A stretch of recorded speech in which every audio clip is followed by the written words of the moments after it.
वक्फ board के bill से बता दीजिए जिसमें एक व्यक्ति का कल्याण छुपा हो। आप कह रहे हैं मुसलमान नमाज नहीं पढ़ सकता। अभी होली के दिनों में आपने चौराहों पे देखा कितना जबरदस्त होली दहन हुई, क्या चौराहे नहीं गिरे? खून खराबा कराए, लोग मरे, लोग कटे। में आपने विकसित देश बना दिया, आपने चर्चा किया, आपने कभी देश के साथ काम किया? देखिए वक्फ संपत्ति जो है मुसलमानों की ही रही है, क्योंकि ये देश जो है आजादी से पहले मुसलमानों का ही रहा। कि अब हिंदू का ये भारत है, अब हिंदू का यहाँ सरकार है। कि दफ्तर दफ्तर भ्रष्टाचार, कौन है इसका जिम्मेदार? जिले जिले में भ्रष्टाचार, कौन है इसका जिम्मेदार? तो आपको उसी इतिहास के पन्ने में नोट किया जाएगा जहाँ औरंगजेब को आज हम दोहरा रहे हैं। जापानी जादू मोदी योगी की फिर सरकार, तानाशाही अफसर कर रहे, घर बैठे वही रहे पुजाए। संसद और राज्यसभा में रही काफ़ी गहमा-गहमी के बाद कल देर रात वक्फ संशोधन बिल राज्यसभा में पास हो चुका है। फिलहाल इस वक्फ संशोधन बिल के बारे में उत्तर प्रदेश से कहने वाली सबसे खास बात यह है कि वक्फ की संपत्ति का 27% हिस्सा उत्तर प्रदेश में ही है, जिस पे अब खतरा मंडराने लगा है। यहाँ हम लखनऊ की लोकल आवाम के नीचे मौजूद है, दारुल छपा चौराहे पर मौजूद है, जहाँ लोगों से बातचीत करेंगे और जानने की कोशिश करेंगे कि वक्फ संशोधन बिल जो पास हो चुका है उसके बारे में लोगों की राय क्या है।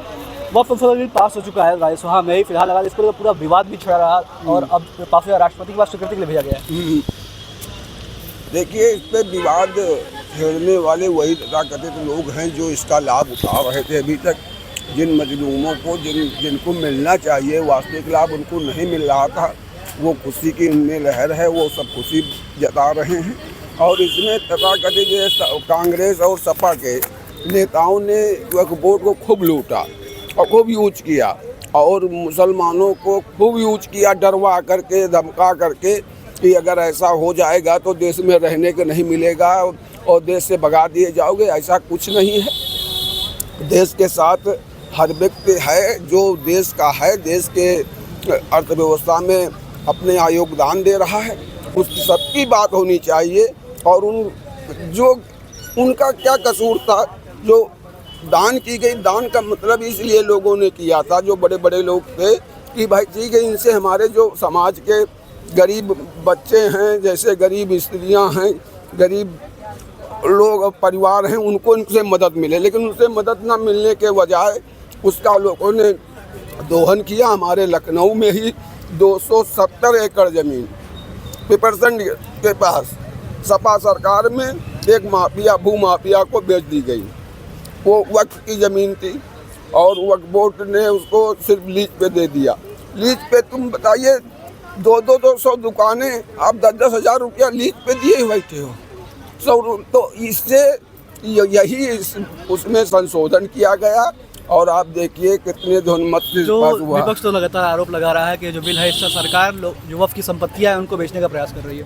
सरकार मैं आपके चैनल से फिर कहता हूँ, सरकार एक भी संपत्ति बेचेगी नहीं। वो हाँ, उसका सर्वे कराएगी। जो नाजायज संपत्तियाँ हैं, जैसे लोगों ने नहीं दान किया उसके ऊपर भी आप वो कर रहे हैं, उनको लेकर के, जैसे कि अभी आप इलाहाबाद में अतीक माफिया की ज़मीन जो कब्जे में थी उसको लेकर के गरीबों को बना करके मकान दे दिया गया। वही चीज़ है, जो ज़रूरतमंद है उसको सरकार देने का काम करेगी, उसके उत्थान का काम करेगी, उसमें यूनिवर्सिटी बनवाएगी, उनके उसका विकास कैसे हो। जो मुख्य धारा से अभी तक हटे हुए थे उनके विकास का कार्य भारतीय जनता पार्टी करेगी। भारतीय जनता पार्टी का एक नारा यही है कि सबका साथ, सबका विश्वास, सबके विकास के आधार पर। देखिए लगातार जो लोग बता रहे हैं कि जो वक्फ की ज़मीन है, जो वक्फ संशोधन बिल लाया गया वो जनता के कल्याण के लिए, फिर विपक्ष में है तो क्यों मचा रहा है? देखिए विपक्ष के पास अब कोई मुद्दा बचा नहीं है और विपक्ष जो है अब धराशायी हो गया है, हताश हो गया है, निराश हो गया है पूरी तरीके से। इसलिए वो चाह रहा है कि कोई न कोई बहाने से लोगों को सड़क पे लाया जाए, खून खराबा किया जाए, देश की कानून व्यवस्था को तोड़ा जाए, तार किया जाए, यहाँ पे जो है कत्लेआम हो जाए। इसलिए ये सरकार के खिलाफ ये लोग साजिश रच रहे हैं। जबकि अच्छा मुसलमान जो है वो कहता है एक भारत श्रेष्ठ भारत की बात करता है, कहता है कि कोई हमें दिक्कत नहीं है, जो है हमारी जो संपत्ति है वो तो ठीक है, जो है वक्फ की जो संपत्ति जो ज़रूरतमंद होंगे सरकार जिनको भी ज़रूरतमंद समझेगी ऐसे लोगों को चिन्हित करेगी और उनको जो है रिहेबिलिटेशन के लिए जो वो प्रोवाइड करेगी। तो इसमें मुझे लगता कोई दिक्कत नहीं होनी बताया चाहिए। जा रहा है कि वक्फ की 27% संपत्ति अकेले उत्तर प्रदेश में है, जिसमें से 98% संपत्ति ऐसी है जो राजस्व रिकॉर्ड में दर्ज नहीं है। तो क्या लगता है इन संपत्तियों को बचाने के लिए है तो मचाया जा रहा है? देखिए, ये देश जो है आज़ादी से पहले तमाम जो है रियासतों में बटा हुआ था।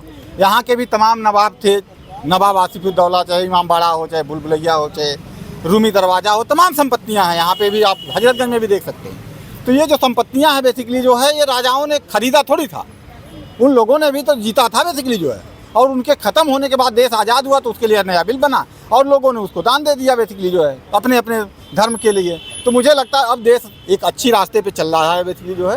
एक भारत श्रेष्ठ भारत की जो बात है मोदी जी की जो है वो पूरी होती नज़र आ रही है, और विपक्ष लगातार हारते हारते हारते हारते हारते हारते अब इतना वो निराश हताश हो गया है कि अब वो चाह रहा है कि हमारा अंतिम अस्त्र है किसी तरीके से इनके अंदर नफरत फैला करके देश में हम खून खराबा कराएं, लोग मरें, लोग कटें, फिर से जो नया अलग तरीके का जो है तांडव मचे देश में। इसलिए वो लोग हतोत्साहित हैं, निराश हैं और ये हाय तौबा मचा रहे हैं। बाकी मुझे लगता है आज हजरतगंज में आप बैठे हुए हैं, विधानसभा के सामने हैं, मुझे लगता है कोई आदमी यहाँ विरोध कर रहा है इससे, कहीं कोई आप खून खराबा दिख रहा है किसी तरीके का। लेकिन जो नेता टाइप के लोग हैं जिनके पास वास्तव में हज़ारों करोड़ की संपत्ति है, वो लोग सिर्फ इसके लिए जो है आवाज़ उठा रहे हैं। तो मुझे लगता है ये कहीं न कहीं जो है उनको की बेवकूफ़ी है, जो इस देश को मजबूत होने से जो है रोकना चाहते हैं बेसिकली, लेकिन वो अपने मकसद में कामयाब नहीं हो पाएंगे। मैं आपके चैनल के माध्यम से बात कहना चाहता हूँ। देखिए, इनका तो ऐसा कहना है कि वो वक्फ के साथ जो संपत्ति है वो उसको ठीक करने के लिए प्रयास किया जा रहा है। लगातार जो है वो सरकार कह रही है कि वक्फ को जो संपत्ति है उस पर कोई छेड़छाड़ नहीं की जाएगी, जो राजस्व रिकॉर्ड में दर्ज नहीं है उन पर जिलाधिकारी आदेश निर्णय ले सकेंगे। बावजूद उसके जो हाय तौबा मच रही है, लगातार जो हंगामा चल रहा है वो बिल्कुल वक्फ बोर्ड पर जो है भारतीय जनता पार्टी का बिल पास हुई है। अब विशेषकर भारतीय जनता पार्टी के जो महान प्रवक्ता डिबेट पर आ रहे हैं, चूँकि मुझे लगता है कि सरकार के पास अब क्रय विक्रय करने के लिए कुछ बचा देश के अंदर नहीं है। सेना से लेकर के इसने आकाश और धरा का भी सौदा कर लिया है, अपने जमीर का सौदा कर लिया है, सारे सरकारी संस्थाओं का सौदा कर लिया है। LIC अब ये तमाम वक्ता तो वो बताएंगे कि कौन कौन कहाँ कहाँ बेचे हैं, कहाँ कहाँ क्रय विक्रय किए। इसके पास किसानों पर इसने हमला किया, किसानों ने अपना हजारों की शहादत दे करके सरकार को घुटने के बल ला करके खड़ा करके और प्रधानमंत्री से सिलेंडर करा करके माफी मंगवा दिया। प्रधानमंत्री को फिर दोबारा झूठ बोलना पड़ा कि हम आपके प्रस्ताव का मुकम्मल मान्यता देता हूं और आप लोगों को जो आपके बिल में जो जितने विसंगतियां हैं उनको मैं दूर करने का प्रयास करूंगा, लेकिन आज तक उसमें कहीं कुछ नहीं हुआ। अब सरकार के पास कुछ नहीं बचा है, केवल इसको अब ये लग रहा है कि अब यही वक्फ बोर्ड का जो तथाकथित जो आराजी है इसको जो है अपने कमाऊ प्राइवेट लिमिटेड कंपनियों के हाथ में कैसे हैंडओवर किया जाए। इसने जो है बोर्ड की जमीन को, बोर्ड के जितने एक्वायर जमीन है उस वक्त में जिन लोगों को लीज पर दिया गया था, लीज के माध्यम से मैं मानता हूं कि उसमें कुछ हराजी कुछ अंश उसका जरूर अवैध रूप से लोगों ने कब्जा कर लिया है। तो अवैध रूप का कब्जा वाली जमीन आप उनसे मुक्त करा देते। वक्फ बोर्ड में आप एक नई कमेटी डाल करके आप अपने लोगों का एंट्री करा लेते।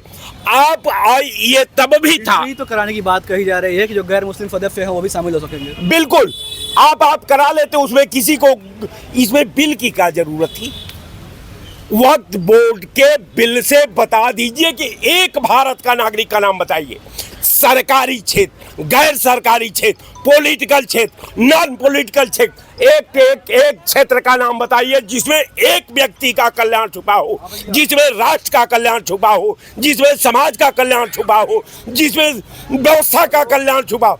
किसी का कुछ नहीं है। सरकार तो आरोप लगा रही है लगातार कि जो वक्फ बोर्ड है वो सरकारी संपत्तियों पर कब्जा करने का माध्यम बन चुका है। बिल आप ला दिए ना, बहुत बहुत बधाई आपको, बिल ला करके एक ही बोर्ड आप बना देते। आज सारे मठाधीशों को, सारे मंदिर के महानायकों को, सारा गुरुद्वारा, गिरजाघर और मस्जिद के महानायकों को वहां से अधिकार वंचित करके और सारी आराजी, सारी संपत्ति जो है राष्ट्र के नाम से समर्पित कर देते। लेकिन आपने नहीं किया ऐसा। आपने केवल एक राजनीतिक पॉलिटिकल खंडियत रच करके आपने अपने समर्थकों को गुमराह किया और आपने बताया कि अब हिंदू का ये भारत है, अब हिंदू का यहाँ सरकार है, अब यहाँ जो है भारत की कोई सरकार नहीं है, आम जनता जो है भारतीय जनता पार्टी का है। तो मैं इसमें साफ कह दूं कि भारतीय जनता पार्टी ये बता दे हमको कि बिल तो आपने पास करा लिया, लेकिन भारत की जनता को क्या मिला, भारत के सिस्टम को क्या मिला, भारत के आवाम को क्या मिला, भारत के डेवलपमेंट को क्या मिला? नुकसान क्या हुआ? नुकसान तो बताइए। सरकार वो बिल के पास कराने में नुकसान नहीं होता है, बताइए। पैसा खर्च होता है ना, प्रशासन खर्च होता है ना। जानते हैं आप एक मिनट पार्लियामेंट का कितना खर्च पड़ता है? कई दिन में वो बिल पास हुई है, कौन देगा? सरकार का भारतीय जनता पार्टी के फंड से वो पैसा जमा होगा क्या? क्या करने गए वहाँ पे? तो कहने का मेरा मतलब सांसद आपका जब नंबर आएगा तो आप बोल लीजिएगा, मैं आपको मना नहीं कर रहा हूँ नेताजी। अपनी बात को रखिए, लेकिन लॉजिक पे रखिए। आप लॉजिक अब आप हमको बताएंगे। आप समझिए कि भारतीय जनता पार्टी के साथ आज इसलिए लोग खड़े हैं, कल अगर सरकार नहीं रहेगी ये का पता नहीं चलेगा, एक आदमी का पता नहीं चलेगा। यहाँ सपा खत्म हो गई है, यहाँ भाजपा खत्म हो गई है, यहाँ कांग्रेस खत्म हो गई है। आप कहां से आ गए? लेकिन राजा के आगे सब लोग चल लेते हैं साहब, राजा के पीछे कोई नहीं चलता। राज गया कि ये सारी टीम चली जाएगी, एक अदना सा झंडा नहीं दिखाई देगा आपका। तो कहने का मेरा मतलब कि जो आपने व्यवस्था किया है, आपको आपकी काल्पनिक सोच, आपकी मंशा, आपका राष्ट्र के प्रति आपकी जिम्मेवारी और राष्ट्र के प्रति जो भारत के संविधान के प्रति धर्म है, ये आने वाला कल में जब अनुकरण किया जाएगा तो आपको वो उसी इतिहास के पन्ने में नोट किया जाएगा जहां औरंगजेब को आज हम दोहरा रहे हैं। धन्यवाद। देखिए और लोग मौजूद हमारे साथ। जी, सूचना विभाग पास हो चुका है, लगातार हाय तो मचा रही है विपक्ष, सरकार इसको करिए कि जल्द जानकारी मिले। देखिए सरकार को जो है पहले हिंदुस्तान के संविधान का और कानून का संविधान किया जाता है।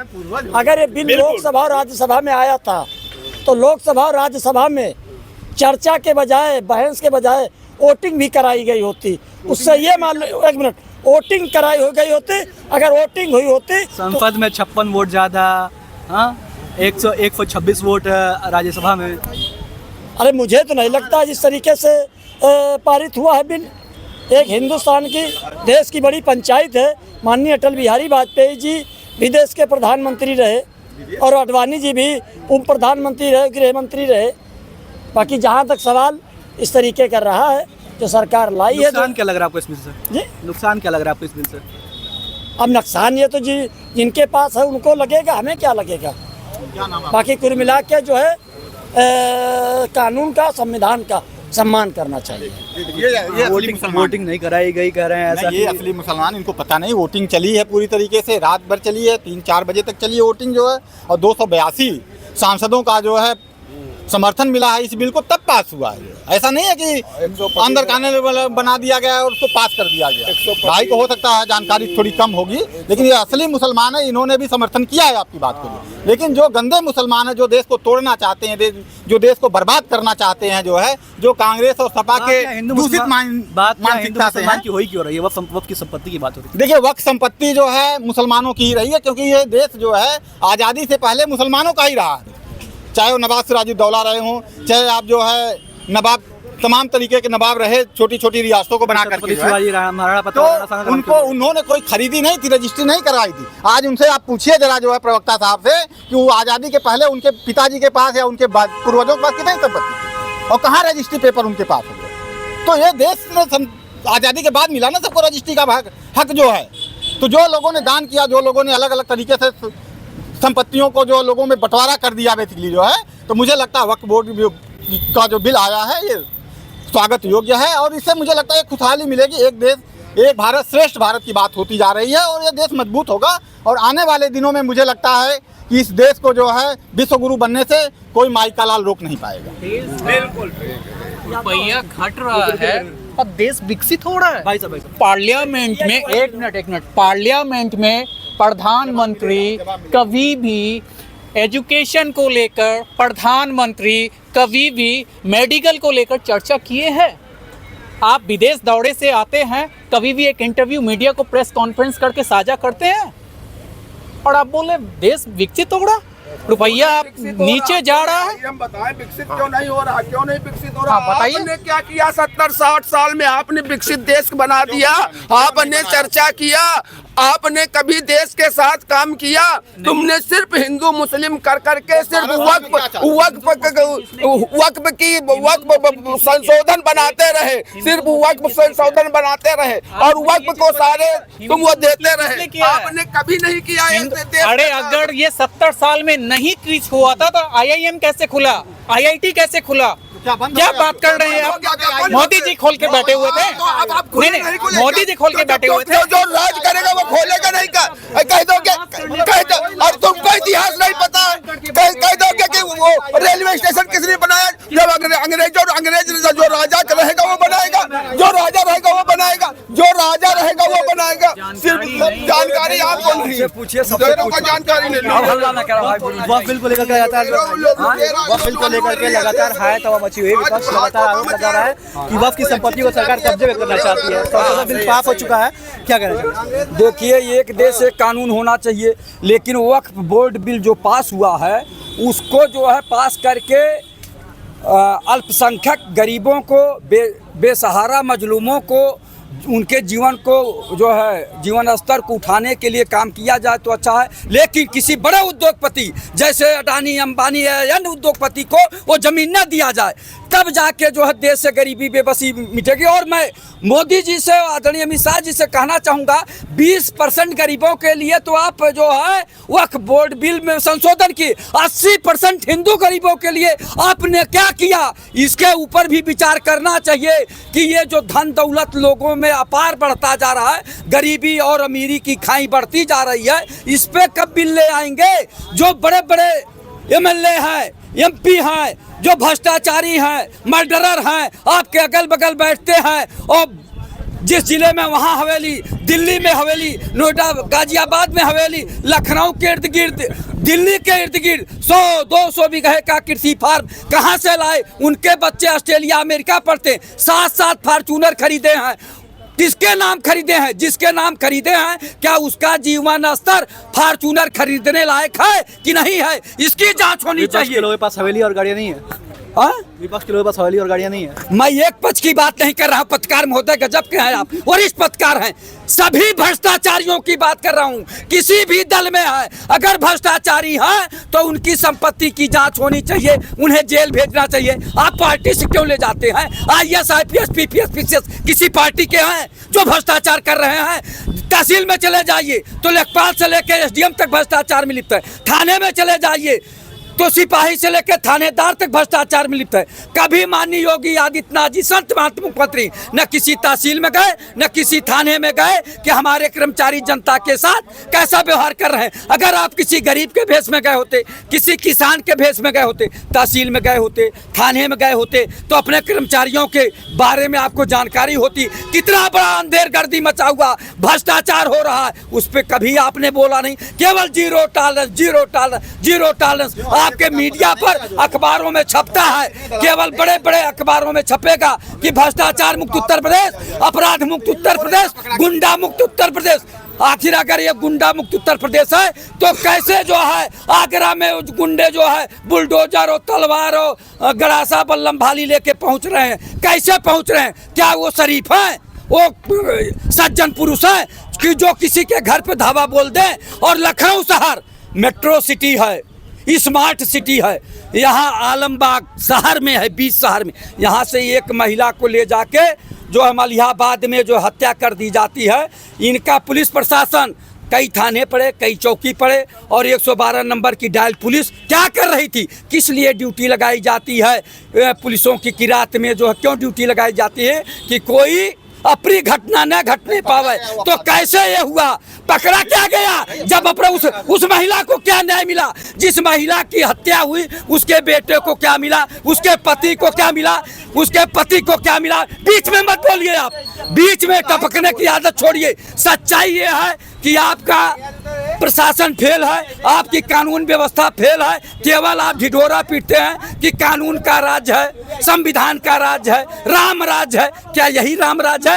किसी महिला को 30 किलोमीटर ले जाकर हत्या हो जाए, आपकी पुलिस सोती रहे, तो यही है प्रशासन और शासन। माननीय योगी आदित्यनाथ जी से मैं कहना चाहूँगा, माननीय मुख्यमंत्री जी से जनता की मांग है कि दफ्तर दफ्तर भ्रष्टाचार, कौन है इसका जिम्मेदार? जिले जिले में भ्रष्टाचार, कौन है इसका जिम्मेदार? माननीय योगी आदित्यनाथ जी इस पे विचार करिए। आप संत महंत मुख्यमंत्री हैं, समदर्शी हैं, सबके साथ एक जैसा न्याय करिए, लेकिन आप ऐसा नहीं कर रहे। इससे आपसे जनता का विश्वास उठता जा रहा है। आप संत भी हैं, महंत भी हैं, योगी भी हैं, तो योग साधना भी तो है आपके पास। कैसे ये भ्रष्टाचारी अभी खत्म नहीं हुए? 7 साल हो गया, 11 साल देश के प्रधानमंत्री जी कहते हैं कोई भी भ्रष्टाचारी नहीं बचने पाएगा, कोई भी भ्रष्टाचारी नहीं बचने पाएगा, कोई भी भ्रष्टाचारी नहीं बचने पाएगा। उत्तर से लेके दक्षिण तक, पूरब से पश्चिम, पूरब से लेके पश्चिम तक जितने भ्रष्टाचारी हैं सब बीजेपी में मिला लिए। अजीत पवार, शुभेंदु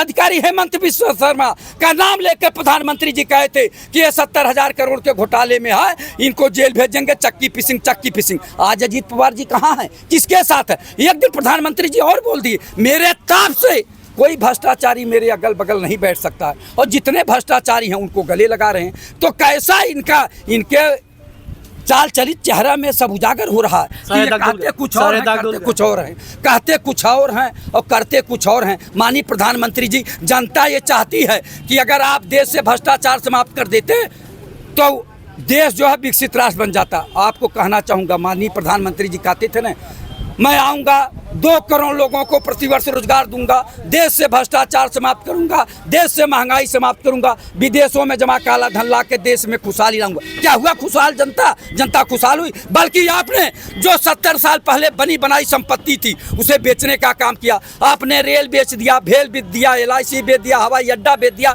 बंदरगाह बेच दिया, मिलिट्री की जमीन बेच दिया, यहाँ तक कि जहाँ खड़े हैं उस जमीन का भी सौदा कर दिए थे आप अडानी से। किसानों की जमीन, अब बताइए, जहां हम लोग आलू, धनिया, मिर्चा बोते हैं, गाड़ते हैं, पैदा करते हैं, उसको भी आपने बेचने का काम कर रहे थे। भला हो किसानों का, उन्होंने हिम्मत जुटाई, लगभग 1000 किसान शहीद हुए, अपने जानों का बलिदान किए। तब जाके प्रधानमंत्री जी बहुत भारी मन से आए और साल भर बाद कहते हैं कि मैं बहुत भारी मन से इस बिल को वापस लेता हूं, कहीं मेरे जानने में चूक हो गई, समझने में चूक हो गई। हमारे देश के प्रधानमंत्री जी, जब 750 से लेके 1000 किसान आत्महत्या कर लिए, एक तरह से उनकी जान चली गई, तब आपको जो है ये ज्ञान हुआ कि मुझसे कहीं भूल हुई। तो ऐसे प्रधानमंत्री जी लोग हैं, इनको केवल कुर्सी मिलनी चाहिए, चाहे लाखों किसानों की जान चली जाए, चाहे लाखों नौजवानों की जान चली जाए, चाहे लाखों छात्रों की जो जान चली जाए। मैं कहना चाहूँगा, MSc PhD डिलीट करके, BTech करके, MTech करके, IIT करके,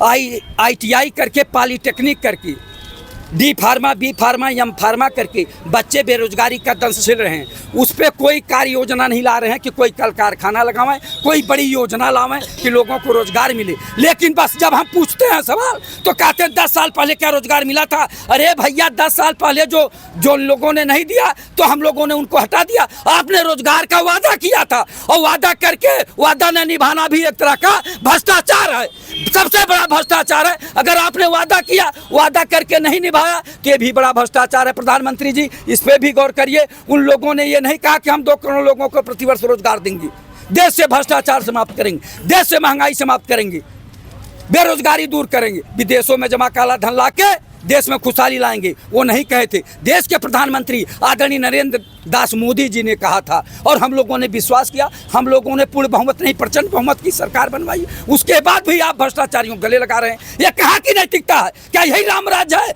कि जितने भ्रष्टाचारी हैं उनको गले लगा लीजिए और भ्रष्टाचार समाप्त करने की बात करते रहिए? कैसे भ्रष्टाचार समाप्त होगा? आप बताइए ना।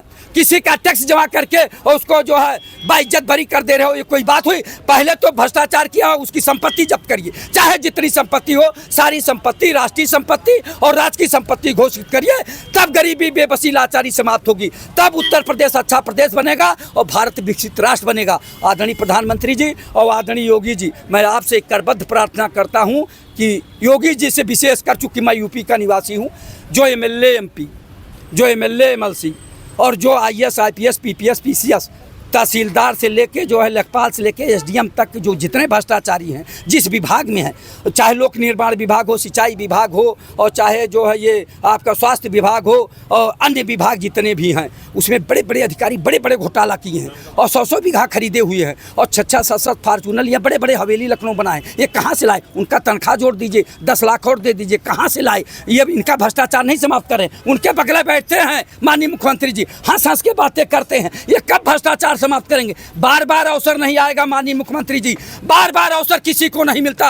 आपको शुभ अवसर मिला है, आप माननीय मुख्यमंत्री हैं, संत महंत हैं, योगी भी हैं। आपको तो ऐसा अवसर मिला है कि आप तत्काल भ्रष्टाचार को समाप्त कर दीजिए। आपको ये अवसर मिला है, ईश्वरीय कृपा है कि आप मुख्यमंत्री बन गए। नहीं तो मुख्यमंत्री बनने के लिए कितने पापड़ बेलने पड़ते हैं वो सारे नेता जानते हैं। आप तो मुख्यमंत्री बन गए हैं, अवसर मिला है, तो क्यों नहीं भ्रष्टाचारियों को जो भ्रष्टाचार दूर करते हैं? क्यों नहीं जेल भेजते हैं? क्यों नहीं संपत्ति जब्त करते हैं? केवल कहते हैं zero tolerance, zero tolerance, zero tolerance. भ्रष्टाचार मुक्त उत्तर प्रदेश, अपराध मुक्त उत्तर प्रदेश, गुंडा मुक्त उत्तर प्रदेश। क्या हो गया उत्तर प्रदेश गुंडा मुक्त? पत्रकार महोदय, आप तो वरिष्ठ पत्रकार हैं, आपको जानकारी हासिल करना चाहिए। हम लोगों से जो पूछते हैं, इनके मंत्रियों विधायकों से जाके पूछिए कि श्रीमान जी 6 फॉर्चूनर कहाँ से लाए, 200 बीघा कहाँ से लखनऊ के खरीद लिए, कहाँ से हवेली लखनऊ में गोमती नगर में बनाए हैं, जिस जिले में है वहाँ बनाए हैं, नोएडा गाजियाबाद में बनाए हैं, कहाँ से बनाए? ये पूछने की हिम्मत जुटाइए। आप नौजवान पत्रकार हैं, हिम्मत जुटाइए, भ्रष्टाचार समाप्त करिए, जनता आपको हाथों हाथ लेगी। माननीय मुख्यमंत्री जी जिस दिन भ्रष्टाचार समाप्त कर दिए, जनता इनको सदियों सदियों पूजेगी। लेकिन अगर भ्रष्टाचार नहीं समाप्त किया तो जनता इन्हें कभी नहीं माफ करेगी। जय हिंद, जय भारत। देखिए, वक्त तो पास हो चुका है, लगातार इस पर विपक्ष हाथों मचा रहा है। विपक्ष कह रहा है कि ये सरकारी संपत्तियों को वक्फ की संपत्ति घोषित करने का एक माध्यम बन चुका है वक्फ। सरकारी संपत्तियों को जी, विपक्ष का ऐसा आरोप है। सरकारी संपत्तियों को वक्फ का संपत्ति कैसे घोषित करेंगे? ये तो वक्फ वाले सरकारी संपत्तियों को वक्फ का संपत्ति बताते थे। और पहले से आप देख रहे हैं तमाम विषयों पर जो निष्पक्ष देश हित में सरकार काम कर रही है, जो जनता के हित में काम कर रही है, उस पे विपक्ष को पेट में दर्द होता है। इसके पहले भी बिल लाएगी सरकार, पास नहीं होगा। अरे क्यों नहीं पास होगा भाई? आखिर में आपको दिक्कत क्या है? हो हल्ला मचा क्यों रहे हैं? इसका तो रीज़न बताना चाहिए ना। सरकार तो पेश कर रही है, जनता उससे खुश है, जिस समुदाय के लिए वो भी खुश है। आपको दर्द क्यों है ये तो बताना चाहिए। क्यों पास नहीं होने देंगे? क्यों नहीं? पास हो गया, अच्छा हुआ, जनहित में है। इसी तरह तमाम विषयों पर सरकार अपनी काम कर रही है। विपक्ष को पेट में दर्द हो रहा है। सिर्फ दर्द इसलिए हो रहा है कि जितनी पिछली सरकार गंदगी फैलाई है, उस गंदगी को ये सरकार साफ कर रही है। तो जब हमारा देश और प्रदेश साफ स्वच्छ हो जाएगा तो इनको ठहरने का मौका नहीं मिलेगा। इनके पैर तले जमीन खिसक रही है, इनको आने वाले राजनीति में कहीं जगह नहीं मिलेगी। जनता इनको नकार रही है, नकार चुकी है। 27 के बाद इन लोगों को पता नहीं चलेगा, हो हल्ला मचाने लायक भी नहीं रहेंगे ये लोग। अखिलेश कह रहे हैं कि जो गवर्नमेंट है ये बिल को केवल इसलिए ला रही है कि वक्फ की संपत्तियों के सरकारी संपत्ति घोषित करके जमीन बेचा जा सके अपने मित्रों को। कोई बिल मैं अखिलेश जी से पूछना चाहता हूँ कि क्या उस बिल में नियमावली पढ़े हैं? कोई ऐसी नियमावली है क्या?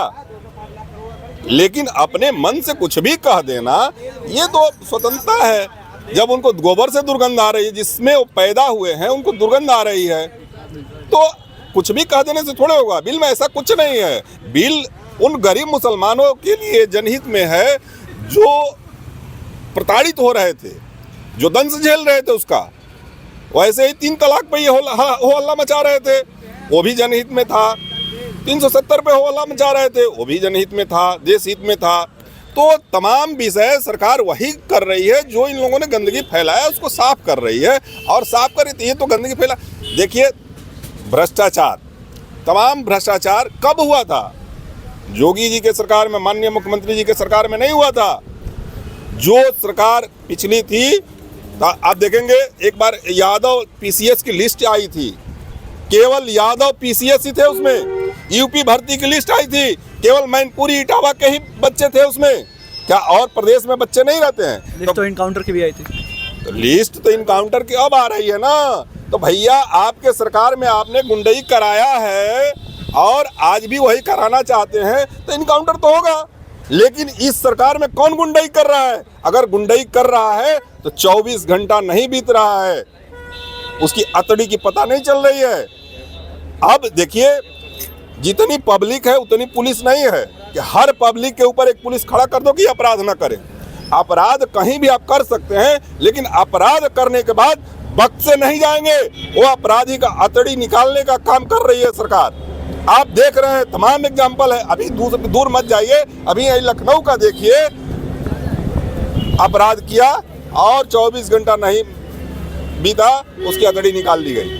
तो इसमें जीरो टॉलरेंस बिल्कुल है। विकास के कार्य हो रहे हैं, जनहित के कार्य हो रहे हैं, सबका सबका सम्मान हो रहा है, सबका विकास हो रहा है, सबका साथ है।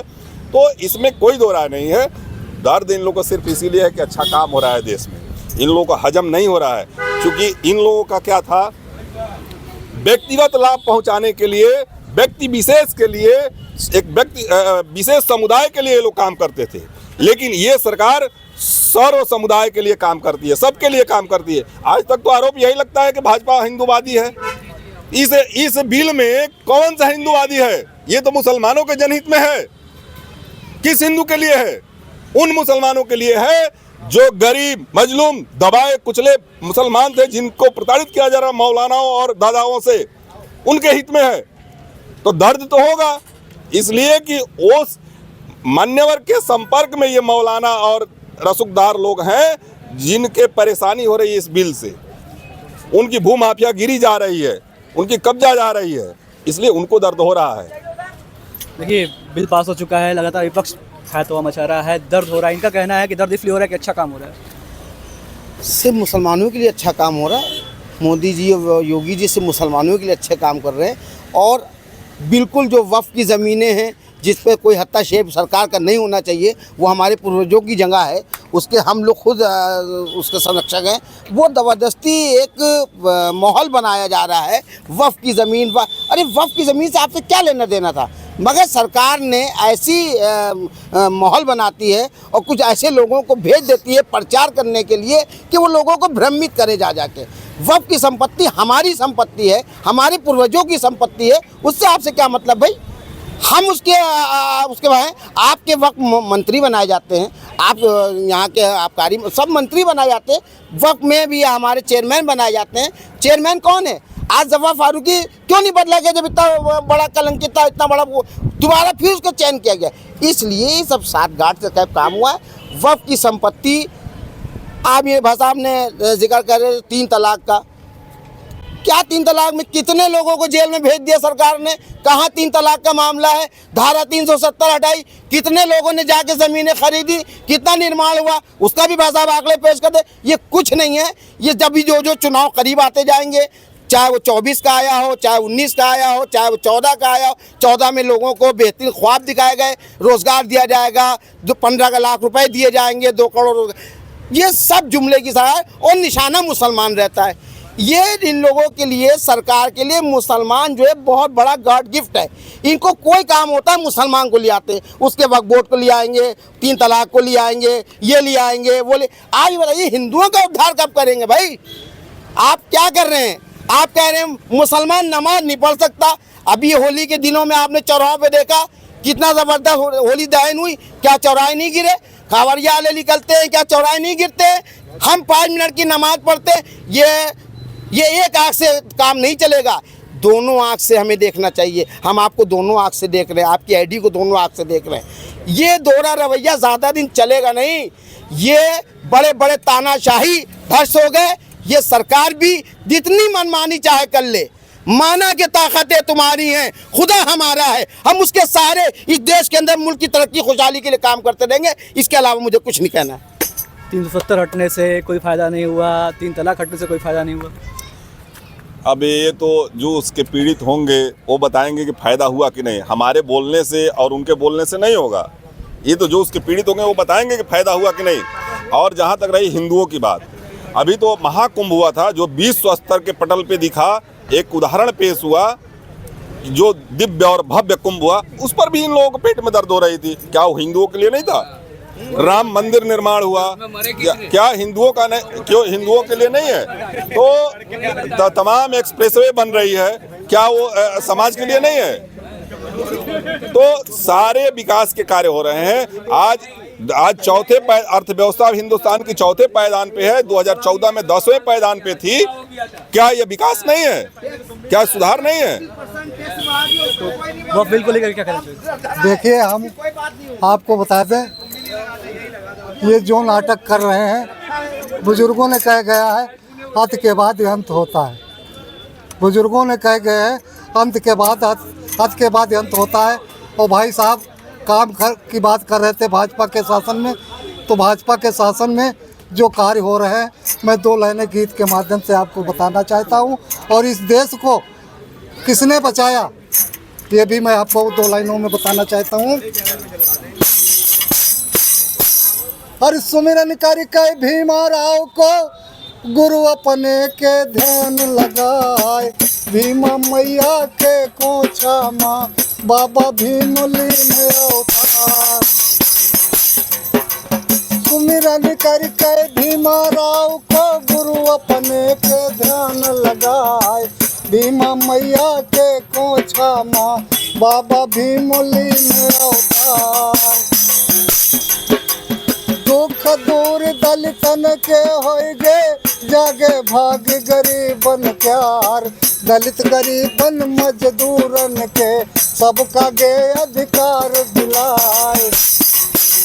भारत के आजादी को बाबा साहेब गए दिलाए।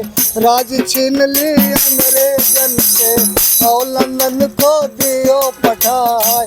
भारतीय जनता पार्टी की कैसे सरकार बनी और कौन कौन से कार्य हो रहे हैं उसके शासन काल में? ईवीएम जापानी जादू, मोदी योगी की फिर सरकार। ईवीएम जापानी जादू, मोदी योगी की फिर सरकार। तानाशाही अफसर कर रहे, घर बैठे वही रहे पुजाए। हाँ कई दई दई रुस्बत ले मैं, जनता की कोई सुनैया ना है। दलित एक्ट को बंद कराए रहे, गुंडागर्दी रहे बढ़ाए। भगवा कलर को दियो बढ़ावा, भाई भाई रहे लड़ाई। गौशालन का छोटा छोड़ कर खेती बंजर रहे कराए। तो इनकी अब ज़्यादा दिन गात दाल गलने वाली नहीं है। 27 में इनकी औकात मालूम हो जाएगी। तो डाली लच गई कमल फूल की कली गई मुरझाए। पंजा वाले चक्कर काटे, पंचर साइकिल हो जाए। हाथी मचला माया बहना का, सब दल रेन बेन हो जाए। खेद दिल्ली तक गई है, सबकी होलिया दे है बिगाड़। तो यह तो आला सबने तन को, सब श्रोतन को रहन सुनाए। हियन की बात है हियन नहीं छोड़ो, अब आगे का सुनो हवाल। मुख्यमंत्री बहना बने है, जो कानून दे है दोहराए। गावन गावन पड़ी खरंजा, पक्की सड़क दे है बनवाए। निर्धन की कॉलोनी बनी है, सब मिल खुशियाँ रहे मनाए। गर्भवती महिलन को भैया बहना रुपया दे बटवा।